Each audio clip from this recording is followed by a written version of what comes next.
Welcome to the British Online School, and today we are here at Pariah Dog Koh Samui. On Monday we announced that we had partnered with Pariah Dog here in Koh Samui as one of our charities, and today we're going to show you around this incredible place, meet the people who run it, and more importantly show you lots of these lovely dogs that are all here as well. As you can see from behind me, this is not just a normal animal shelter. We're in the middle of the jungle and these dogs have so much space. Come here then, come here. Yes.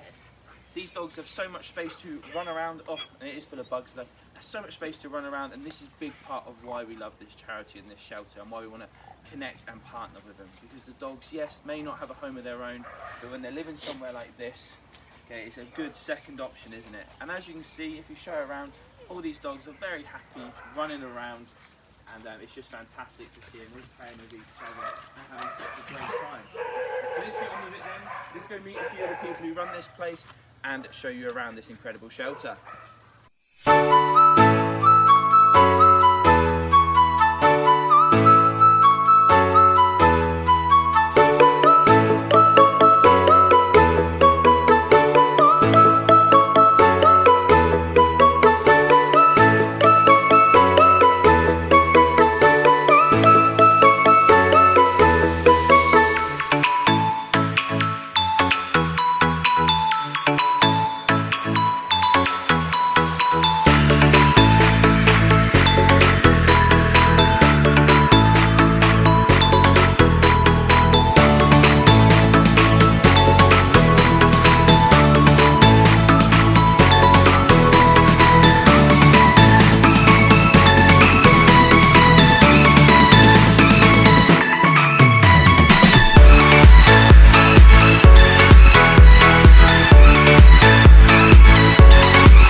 Hi there, so my name's Nikki and this is Pariah Dog Koh Samui.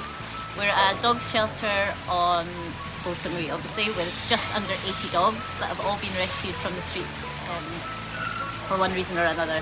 Some of them had accidents and needed medical assistance. We have a lot of blood parasites here on the island caused by ticks, which can really affect the dogs badly.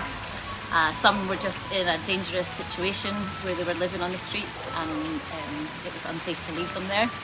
Wherever possible, we would always try and put the dogs back to where they came from. But in some cases, as you can tell by the fact that we now have 80 dogs, that's not always possible. So our job here is to love and care for the dogs, feed them, water them, take care of the medical needs, and just give them the best lives that we possibly can until we hopefully find their forever homes one day. That's our ultimate goal. So when we first arrived in Samui, we'd been living here only 1 month, and we got a call from these guys to come and help out, to come and help collect a mum who was on a building site who had just given birth to 8 tiny little puppies. They're about this small. They didn't even have their eyes open, their eyes were still closed. We had to rescue them, they were trapped. She'd given birth in a toilet in a building site, so we went to pick up the mum and her 8 little puppies. So here is one of the puppies in here. Hello. Oh, this is Sue. Unfortunately, some of the puppies are still here at Pariah, as not all of them unfortunately found loving homes. But so some of them are still here, but some of them were lucky enough to find a new home. Okay, go on. Hey, you're always excited to see us, aren't you? Yes, and you, your new friend, yes. So we do apologise if our filming is a little bit shaky today. We did bring a stand, and then after walking through the dog shelter, this was all that remained. So we're pretty sure one of the dogs must have got the bottom of our stand, and now we can't find it, can we? So we do apologise if the camera work is a little bit wobbly today, but we'll do our best, won't we? Yes. So this area here used to be our cat house. We don't have any cats anymore. So we've used it recently to house our mama dog and her puppies that we rescued. She was thrown out of a taxi basically in an area where she was getting attacked by other dogs just as she was about to give birth. So we took them in and we let them stay here. As you can see, it's now a bit of a patchwork job.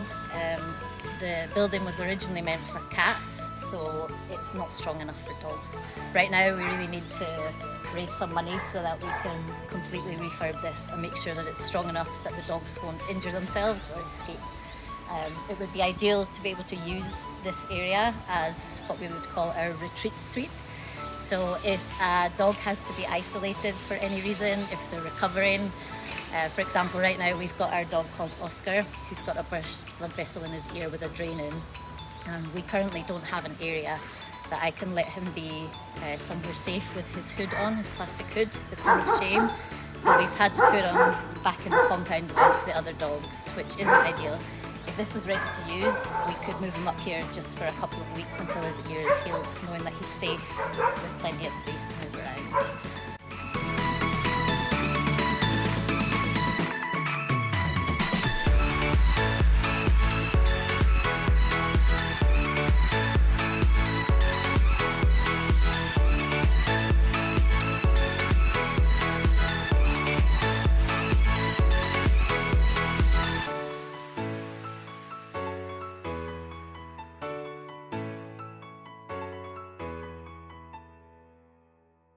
So thank you so much for watching this video all the way through. We do hope you've enjoyed seeing the dogs and the fantastic work that's going on here in Pariah. And if we can reach that magical £1,000 before the end of December, we can turn this flat quilt made for cats into a super secure dog centre and give these dogs that little bit of freedom and a little bit of privacy when they're not very well, allow them to live their brilliant lives that they have here at Pariah Dog, and hopefully, as Nikki said, find their forever homes on the island. The link is below. Thank you for all your support and have a great Christmas and a Happy New Year.